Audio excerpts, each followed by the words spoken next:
Amén y amén.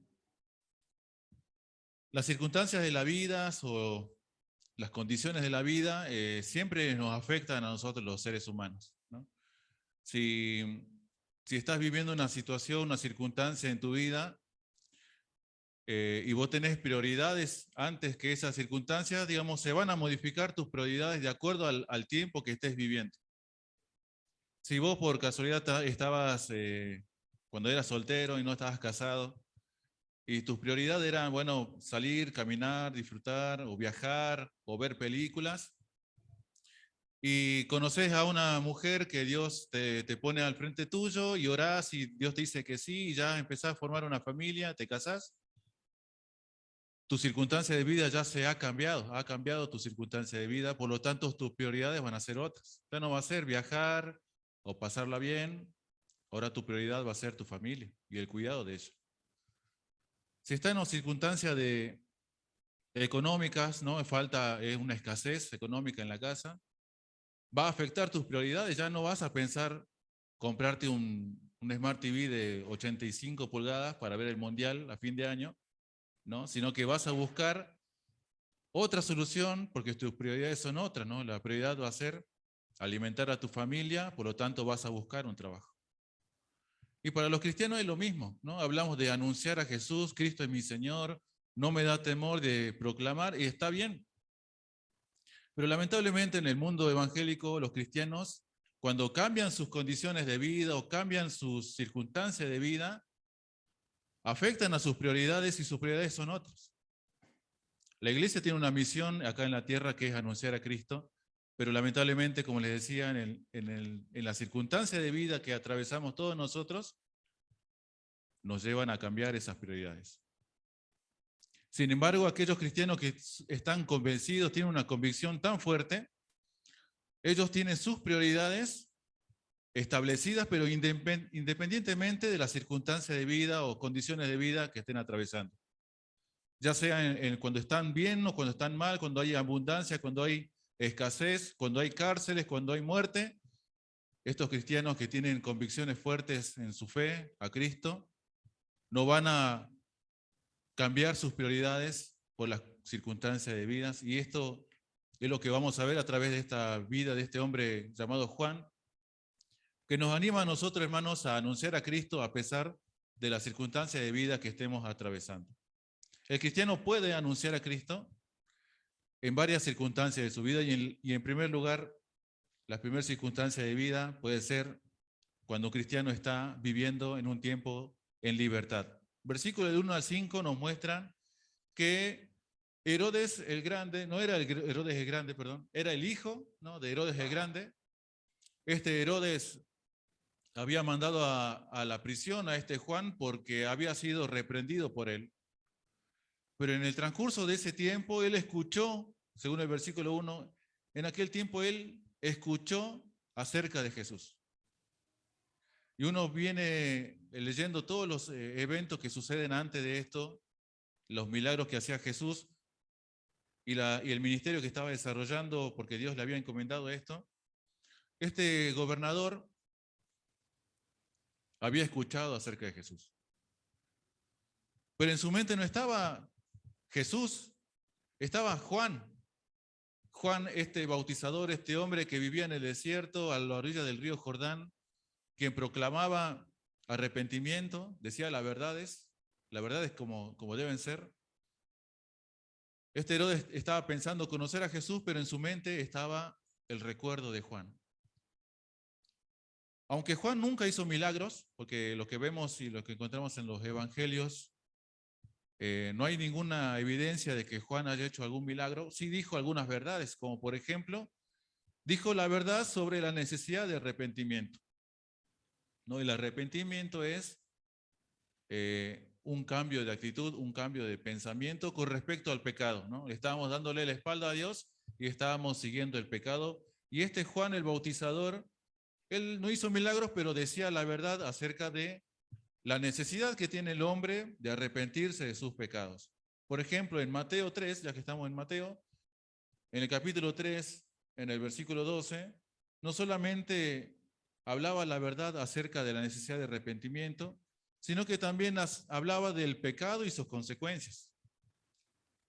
Cuando se reunió al lado de él para observar como quien busca algo para acusar, en Mateo 3, versículo 7, estos religiosos se juntaron al lado de Juan y él les dijo, al ver que muchos de los fariseos y de los saduceos venían a su bautismo, le decían, generación de víboras, ¿quién nos enseñó a huir de la ira venidera? Haced frutos dignos de arrepentimiento. Y no penséis decir dentro de vosotros mismos, a Abraham tenemos por padre, porque yo os digo que Dios puede levantar hijos a Abraham aún de estas piedras. Y ya también el hacha está puesta a la raíz de los árboles, por tanto, todo árbol que no da buen fruto es cortado y echado en el fuego. Yo la verdad os bautizo en agua para arrepentimiento, pero el que viene detrás mí, cuyo calzado no soy digno de llevar, es más poderoso que yo. Él os bautizará en Espíritu Santo y fuego.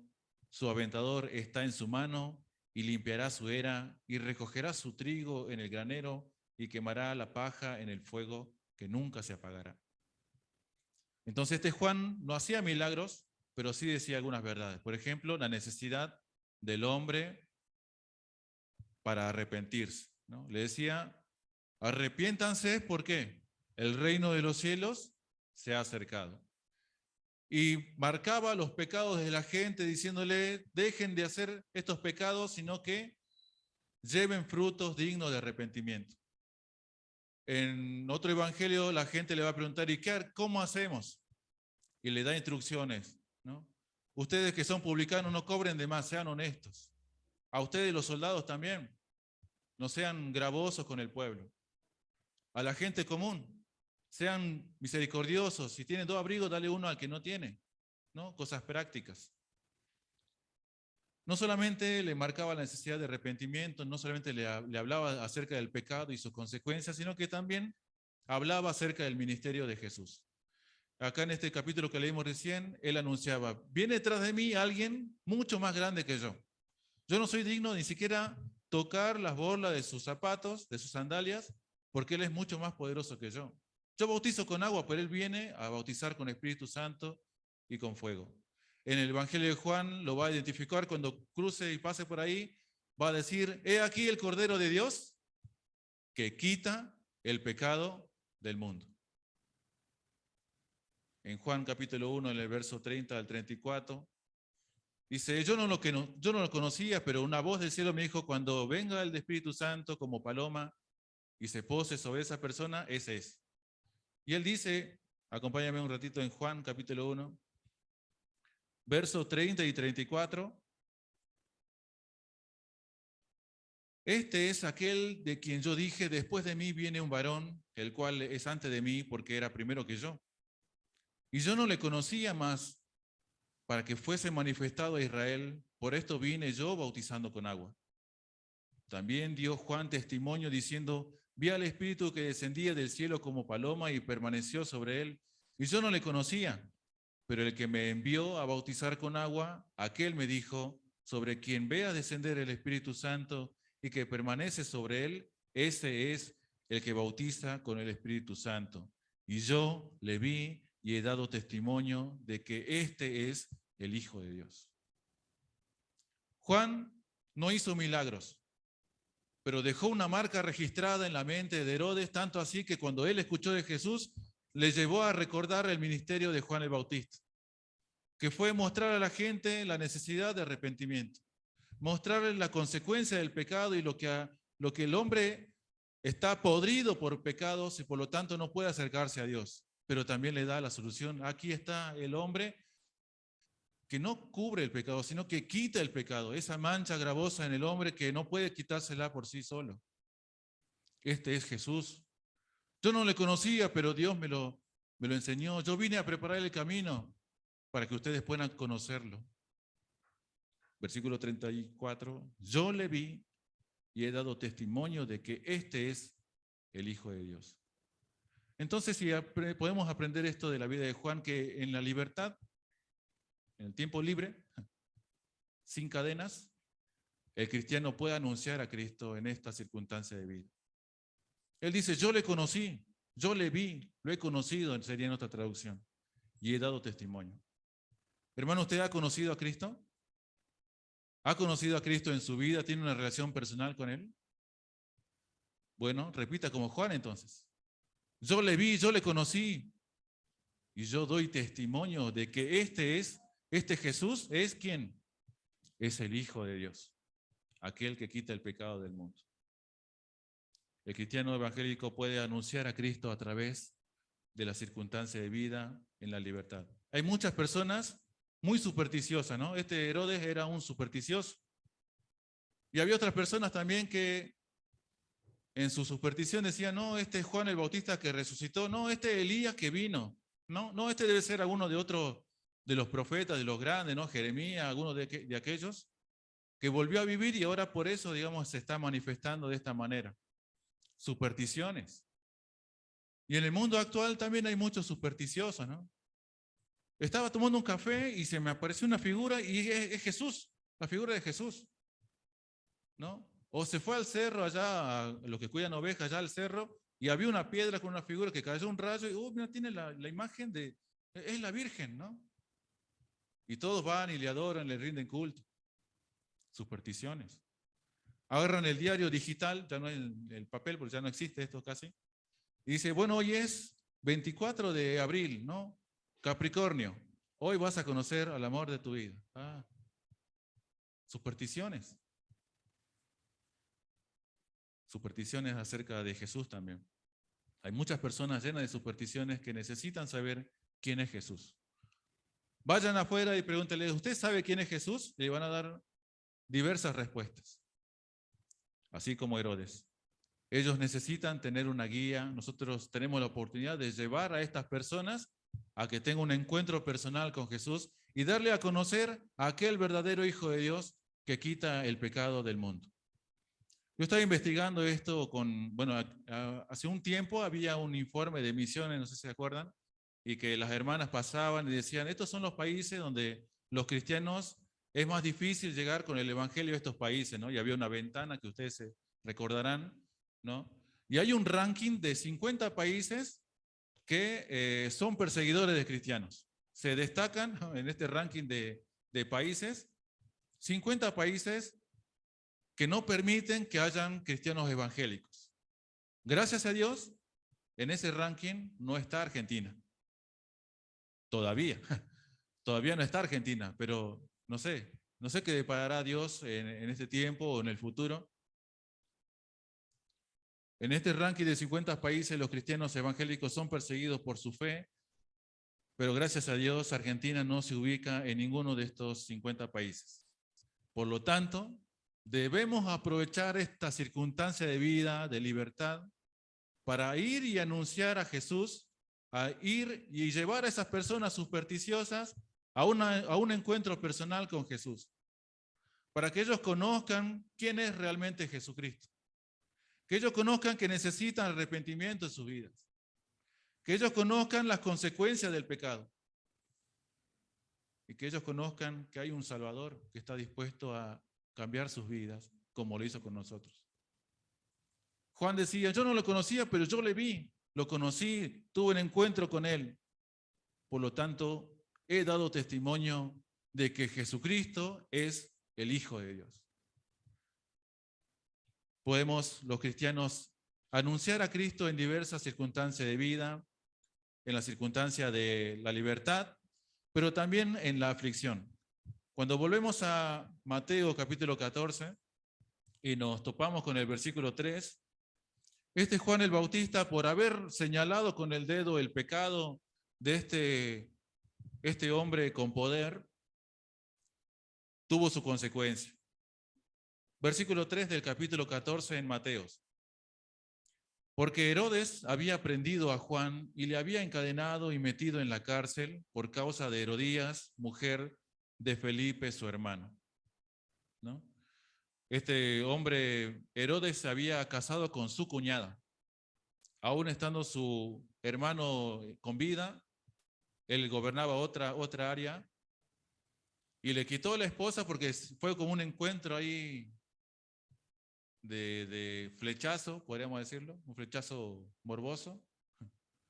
Y Josefo escribe ahí que él hizo todo lo posible para robarle la esposa a su hermano Felipe, ¿no? Y se casó con ella, no le importó qué decía la gente, no le importó la ley, pero este Juan sí, le marcó su pecado, le dijo, no te es lícito tener la mujer de tu hermano.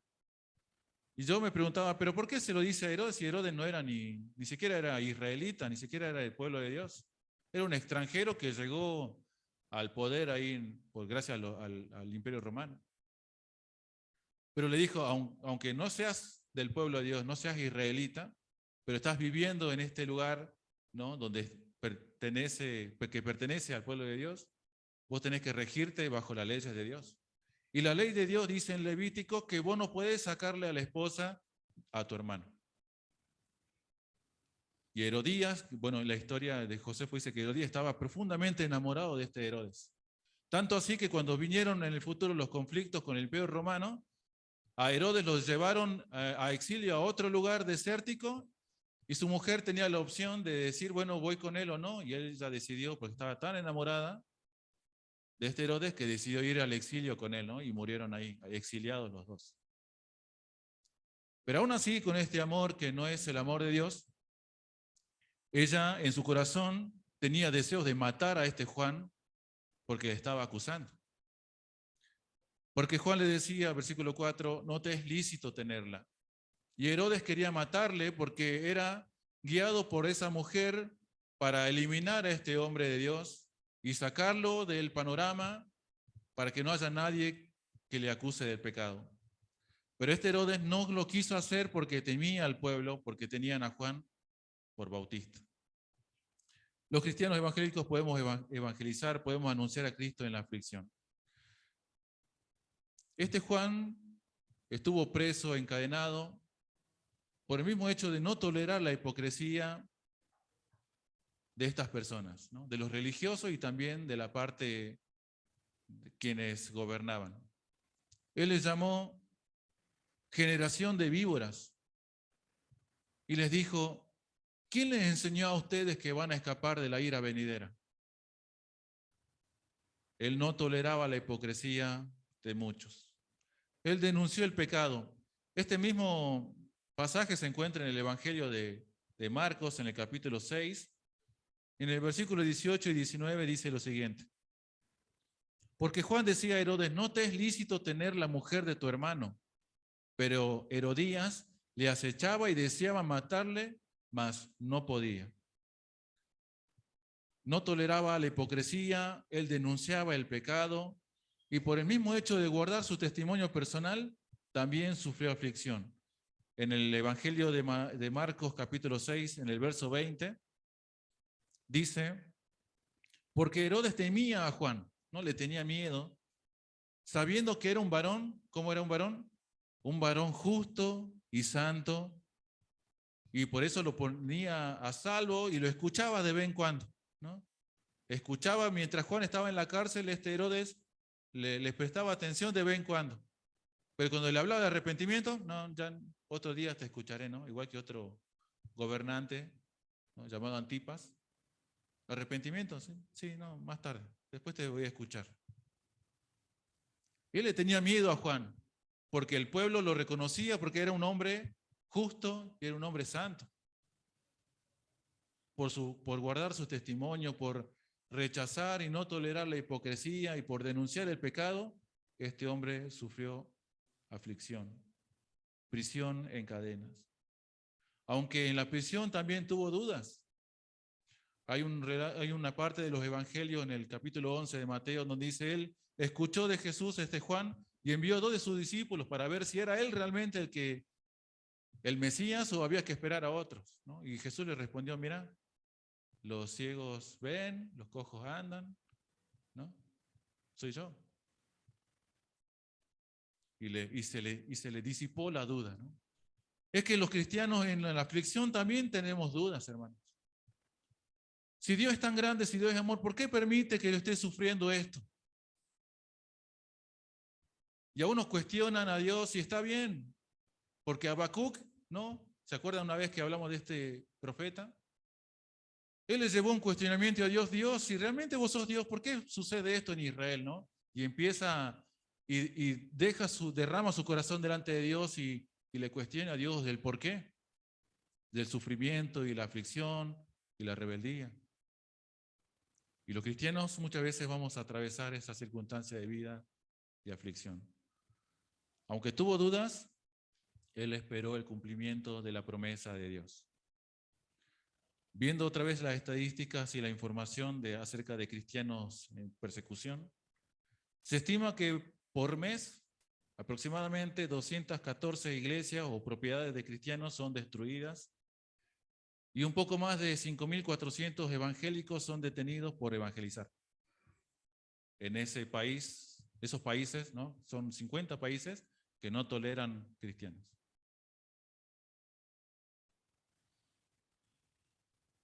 Uno dice: me están corriendo, me está persiguiendo el banco, estoy sufriendo aflicción, todo es por ser evangélico, ¿no? No, esas son consecuencias de unas malas decisiones. Pero si sufriéramos persecución realmente hoy en nuestro país, no podríamos tener estas reuniones de culto. Ni mucho menos pensar en un campamento como iglesia. Ni mucho menos ver a esos hermanos parados en los domingos de la noche, hablando de Jesús cerca de un puente y la gente pasando, haciendo como que no pasa nada, nadie está hablando. Nadie podría hacer esto. No podríamos ir casa por casa, no podríamos leer la Biblia, ni siquiera llevar tu Biblia en el colectivo, no podrías hacerlo, porque irías preso, o te golpearían, o destruirían tu casa, o te matarían. El cristiano, en esa circunstancia de aflicción, puede anunciar a Cristo. Debemos denunciar el pecado y no tratar de buscar aceptación, ¿no? Camuflando nuestro cristianismo con el fin de agradar a los demás. Y tener cierta comodidad en este mundo, porque este mundo es pasajero. El que quiera vivir piadosamente en Jesucristo, sin dudas, va a sufrir persecución. Y aunque a veces tengamos dudas de nuestra fe y de Dios, debemos confiar en la providencia de Dios y en el cumplimiento de sus promesas. Hermano, ¿estás sufriendo porque sos cristiano? ¿Estás sufriendo en tu trabajo, en tu estudio, en tu familia misma, una no aceptación por tu fe? Es algo que iba a llegar, porque si vos querés ser cristiano, ser un seguidor de Jesús, vas a sufrir aflicción. Si vos querés vivir correctamente de acuerdo a la palabra de Dios, vas a sufrir oposición. Van a haber personas que van a hacer todo el esfuerzo para marcarte y escracharte y dejarte de lado, porque vos y yo no pertenecemos a este mundo. Así que no busquemos agradar a este mundo camuflando nuestra fe para agradar a los demás, sino que no debemos tolerar la hipocresía de muchos religiosos, debemos denunciar el pecado y mostrar a la persona su necesidad de Jesucristo. Aunque me manden a la cárcel, aunque te manden a la cárcel. Aunque me echen de mi casa por ser, sí, aunque te echen de tu casa, aunque pierdas tu trabajo, aunque tu profesor no quiera aprobarte por el solo hecho de ser evangélico, cristiano, aunque te traten mal en tu barrio por ser diferente. En esa circunstancia de vida, nuestra prioridad como cristianos es y debe ser anunciar a Jesús. En tercer lugar, en la tercera circunstancia de vida, encontramos que en la muerte el cristiano también puede anunciar a Cristo. En Mateo capítulo 14, en el verso 6 al 12, se celebraba una fiesta, ¿no? Mientras otros sufrían, otros estaban celebrando. Y era cumpleaños del gobernador, este rey Herodes. Pero cuando se celebraba el cumpleaños de Herodes, la hija de Herodías danzó en medio y agradó a Herodes. Bueno, previo a ese baile, hubo otros bailes, ¿no? Bailes sensuales, con poca ropa, todo bien pecaminoso, ¿no? Bien fiestero, como dirían, ¿no? Pero cuando bailó Herodías, una muchachita joven entre 15 y 20 años, agradó a los ojos de Herodes, que ya estaba borracho por la fiesta, ¿no? Y no solamente estaba él, sino que tenía su grupo de invitados, hombres perversos, llenos de pecado, que no le parecía muy bien y normal ver a una jovencita bailando desnuda, casi desnuda en medio de ellos.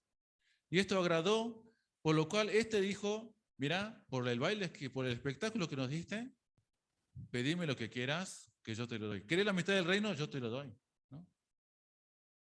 Y ella, consultando con su madre, versículo 8, ella instruida primero por su madre, ¿no? Ahí ya estamos conociendo cómo era esta Herodías también. Dijo, dame la cabeza de Juan el Bautista en un plato. Entonces el rey se entristeció, pero a causa del juramento y de los que estaban con él a la mesa, mandó que se la diesen. Pedime lo que quieras, yo te lo doy, ¿no? Por el baile, por el espectáculo que hiciste, pedime lo que quieras. Quiero la cabeza de Juan. No, mira. Él si hubiese sido un hombre realmente, dicho, no, ¿cómo me pedís? Yo no te pedí asesinar a alguien, yo te pedí otras cosas. Si querés la mitad del reino te lo doy, pero la vida de otra persona, no. Estás equivocado. Pero en su razonamiento ilógico, ¿no? En su borrachera, accedió a esto, ¿no? Además, ¿qué van a decir los demás? Mira, te comprometiste ante los demás, tenés que cumplir tu promesa. Si no van a decir, no, este rey promete mucho y no cumple. Y si no lo hacía, iba a tener el mayor problema, ¿no? ¿Con quién? Con su mujer. Agárrate con esa Herodías, ¿no?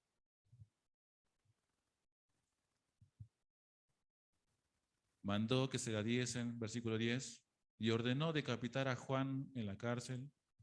Y fue traída su cabeza en un plato y se la dieron a la muchacha. La muchacha fue delante de su mamá, mamá, acá está tu plato, con la cabeza de Juan, ¿no?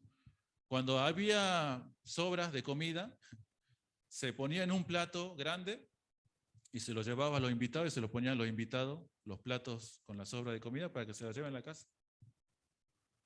Obviamente estos invitados nunca se llevaban esa comida, que eso quedaba ahí para los esclavos.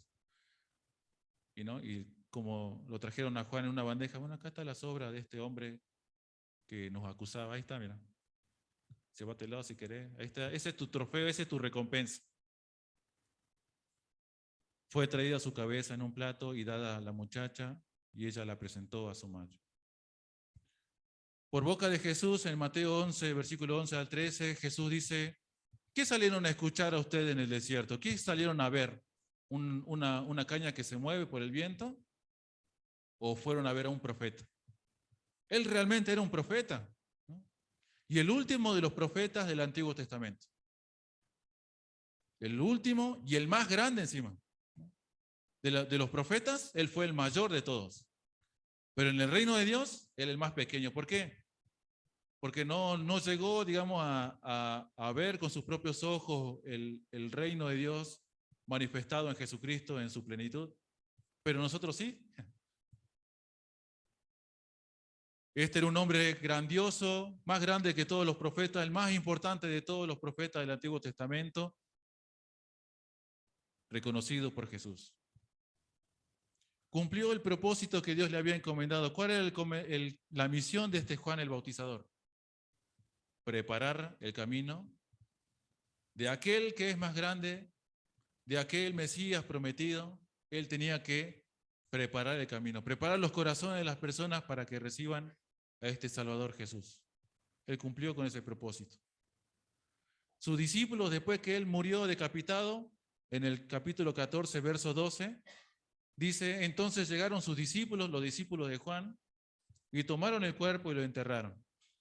Sus discípulos, sus seguidores, sus estudiantes, se mantuvieron leales hasta el final.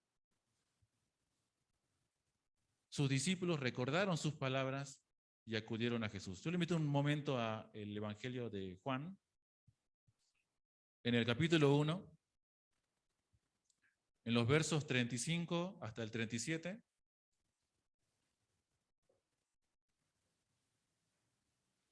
El siguiente día otra vez estaba Juan y 2 de sus discípulos. Y mirando a Jesús que andaba por allí, dijo: He aquí el Cordero de Dios. Le oyeron hablar los 2 discípulos. ¿Y qué hicieron? Bueno, Juan, muchas gracias por toda la enseñanza que nos diste, pero vos estás diciendo que Él es el Cordero de Dios, es alguien mucho más importante. Ya no vamos a ser tu estudiante, ahora vamos a ser estudiantes de este Cordero de Dios, ¿no? Y se fueron, se despidieron y se fueron tras Jesús. Capítulo 3, versículo 28. Vosotros mismos me sois testigos de que dije, estas son palabras de Juan el Bautista: yo no soy el Cristo, sino que soy enviado delante de él. El que tiene la esposa es el esposo, mas el amigo del esposo que está a su lado y le oye, se goza grandemente de la voz del esposo. Así pues, mi gozo ya está cumplido. Es necesario que él crezca, pero que yo mengue. Versículo 34. Porque el que Dios envió, las palabras de Dios habla, pues Dios no da el Espíritu por medida. El Padre ama al Hijo y todas las cosas ha entregado en su mano. El que cree en el Hijo tiene vida eterna, pero el que rehúsa creer en el Hijo no verá la vida, sino que la ira de Dios está sobre él. Este hombre en su muerte anunciaba también a Jesús. ¿Cómo? Reconocido por Jesús, siendo él el profeta, el último profeta del Antiguo Testamento y el más grande de todos, ha cumplido su propósito, ha corrido la carrera y la terminó, ¿no? La tarea que Dios le encomendó la hizo y la hizo re bien, cumplió el propósito, capacitó a otros, les enseñó, y estos discípulos fueron leales hasta el final, no lo abandonaron, aún en la cárcel, aún en la aflicción, no lo abandonaron. Sino que ellos recordaron las palabras de Juan el Bautista, y en el momento de más tristeza de sus vidas, estos discípulos no se fueron a otro lado, sino que acudieron a Jesús. En el Mateo capítulo 14, y ya casi para terminar, estos discípulos permanecieron fieles a este Juan, a este maestro, que les enseñaba que Jesús era realmente aquel que ellos debían seguir y aprender de él.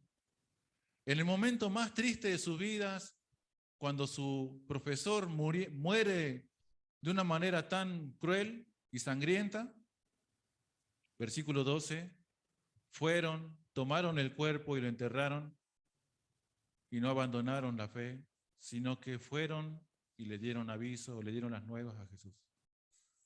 ¿Y por qué fueron a Jesús? Bueno, porque en Jesús iban a encontrar el consuelo. En Jesús iban a encontrar esa fortaleza.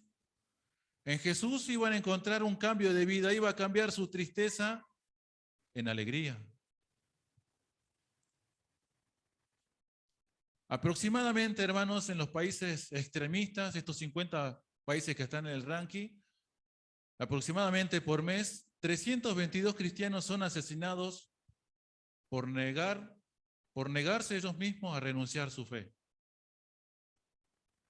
Y esto es un número aproximado y encima está desactualizado porque es de hace 2 años. No sé cuáles serán los números hoy. Sé que Arabia como que ya bajó el ranking, digamos, pasó del ranking de los 4 o 5, bajó al 10, al 10º. No porque la persecución haya menguado, sino que hay otros países que le ganan, digamos, en número en persecuciones. Pero muchos hermanos en el mundo son perseguidos y muertos por no negar la fe en Jesucristo. ¿Y nosotros? Hay predicadores que aún estando muertos, ¿no?, ya partieron a la presencia del Señor, siguen sus enseñanzas en la tele, en la radio, y siguen llevando personas a Cristo. Entonces, en las circunstancias de libertad debemos anunciar a Jesús. En las circunstancias de aflicción, nuestro propósito es proclamar a Cristo. Y en la muerte, también los cristianos podemos anunciar a Jesús, porque hemos dejado una marca en este mundo. Nadie se va a acordar de este mensaje de esta mañana, ni el próximo año, ni de acá a 10 años. Nadie se va a acordar de lo que hablamos hoy. Pero sí va a quedar registrado esta palabra, que es la palabra de Dios, del cual dice lo mismo que todos los domingos hablamos. Los cristianos tenemos una responsabilidad en este mundo, que es anunciar a Cristo. Debes hacer lo que el Señor te llamó para que hicieras. Estamos cumpliendo el propósito de Dios para el cual Él nos encomendó, Él nos llamó, nos quitó de este mundo perverso para que seamos heraldos de su mensaje, el Evangelio. ¿Estamos cumpliendo ese propósito? Predicadores que ya han partido con el Señor, después de muertos, predican mejor que nosotros, los que estamos vivos, dejando un mensaje que gira alrededor del mundo, anuncian a Cristo en todo el mundo. Para terminar, ¿estamos viviendo para glorificar a Dios y proclamar su verdad? ¿O hemos cambiado nuestra prioridad como creyentes a causa de nuestras circunstancias de vida? Estamos muy preocupados, más preocupados de ser aceptados socialmente, estamos más preocupados por nuestra comodidad, de nuestro relajo en la casa, estamos más preocupados de resguardar nuestra vida, ¿no? Tenemos que esforzarnos en guardar y tratar de vivir lo máximo que podamos. Pero en realidad, hermanos queridos, lo único más importante en esta vida como cristianos es cumplir el propósito de Dios por el cual fuimos llamados, y ese propósito es anunciar a Cristo. Que el Señor nos dé esta semana oportunidades para anunciar a Cristo. Yo no sé cuál será tu circunstancia de vida, si estás tan libre, digamos, tan excluido de los problemas, que todo te va bien. Ahí tienes que aprovechar de anunciar a Cristo. ¿Estás sufriendo aflicciones? Muchas aflicciones por ser cristiano. Da gloria a Dios, porque para eso te llamó. Mejor dicho, para eso nos llamó. ¿Y alguna persona ha muerto por causa de Cristo? Gloria a Dios. Porque para eso también nos llamó Dios. Para que suframos por causa de Cristo. Si Él llevó la cruz y dijo: el que quiera seguirme, tome su cruz y sígame. Pero esa cruz no es pesada, porque el peso mayor lo llevó Jesús. Nuestro propósito es anunciar a Cristo hasta que Él venga. Amén. Vamos a ponernos de pie y vamos a dar gracias a Dios. Y también le vamos a pedir que Él pueda ayudarnos a ser mensajeros, de guiar personas que están extraviadas en su vida, están pensando en otras cosas menos en su eternidad.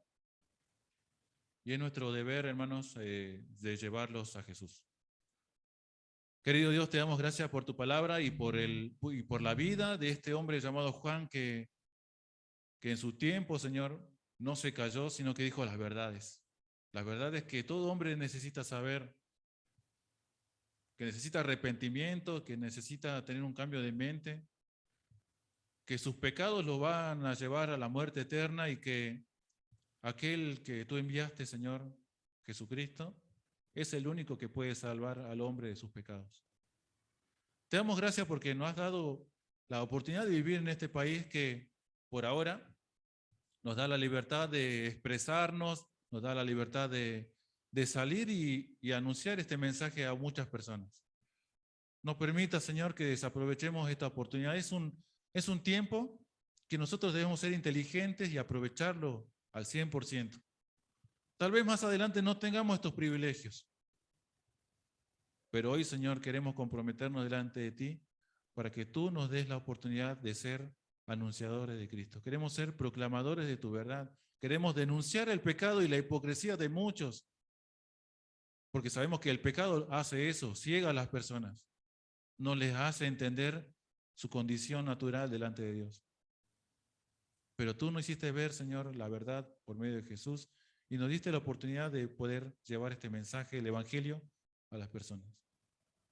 Y te damos muchas gracias por aquellas personas que han derramado su vida delante de ti por el simple hecho de no negar su fe. Qué ejemplo, Señor, para nosotros. Qué grandes que son delante de ti, porque tú te agradas, Señor, de ellos. Han cumplido el propósito por el cual les llamaste y lo han hecho con éxito. Tal vez para el mundo eran los menospreciados, pero para ti, Señor, son joyas preciosas. Permite, Señor, que nosotros tengamos ese privilegio de participar en tu obra, llevando el evangelio de salvación a aquellas personas, aunque nos cueste la vida. Es un compromiso, Señor, que hacemos delante de ti, porque te amamos y queremos, Señor, agradecerte por medio de nuestro servicio y nuestro compromiso, porque tú eres nuestro Dios y has sido bueno con nosotros y nos has salvado y nos has dado a Jesús. Gracias te damos, Señor, porque ese es el propósito de esta iglesia y no queremos, Señor, hacer oídos sordos de este mensaje. Gracias, Padre, en el nombre de Jesús. Amén y amén. Tomen asiento, hermanos.